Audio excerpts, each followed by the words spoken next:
Baik, bismillahirrahmanirrahim. Assalamualaikum warahmatullahi wabarakatuh. Nama saya Nur Halis dengan NIM 18025050232 dari Fakultas Ilmu Komputer jurusan Teknik Informatika kelas A.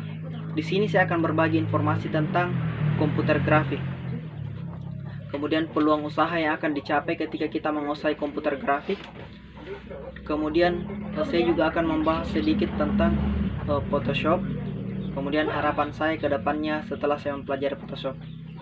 Baik, langsung saja kita masuk di peluang usaha yang akan kita dapatkan ketika kita menguasai komputer grafik.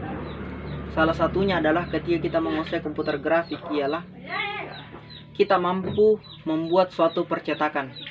Kemudian kita juga mampu membuat sebuah film dari hasil dari komputer grafik itu sendiri. Salah satu contohnya adalah kalian sudah pasti pernah melihat video Transformer atau film-film Transformer, kemudian film-film kartun. Nah, itu semua adalah karya daripada komputer grafik.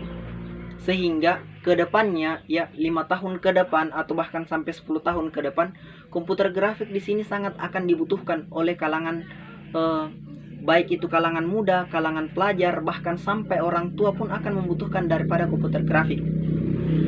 Nah, kemudian ya selanjutnya adalah ketika kita mampu menguasai komputer grafik ya 5 tahun ke depan, orang sudah pasti akan semuanya beralih kepada teknologi.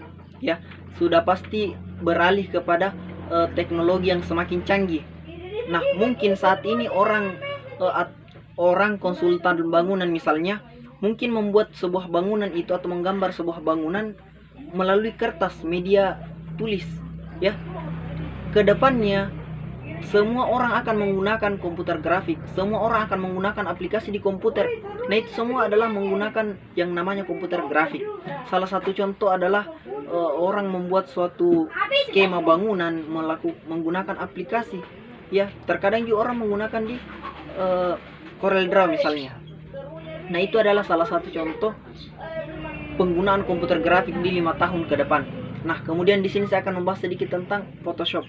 Nah, Photoshop di sini juga kedepannya akan sangat dibutuhkan, terutama di era desainer untuk foto ya, khusus untuk foto. Karena kenapa?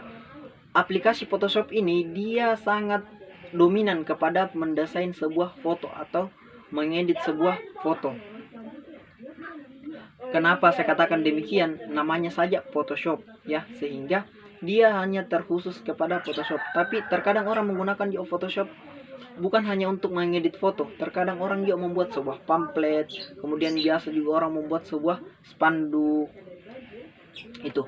Kemudian harapan saya setelah saya mempelajari Photoshop ini, semoga saya lebih mampu mengkreasikan sebuah foto atau lebih mampu mengedit sebuah foto menjadi sebuah karya baru dan menjadi inovasi baru untuk teman-teman semua mempelajari Photoshop. Mungkin itu saja sedikit penyampaian dari saya tentang komputer grafik. Saya kira dan ucapan billahi fisabilillah fastabiqul khairat. Wassalamualaikum warahmatullahi wabarakatuh.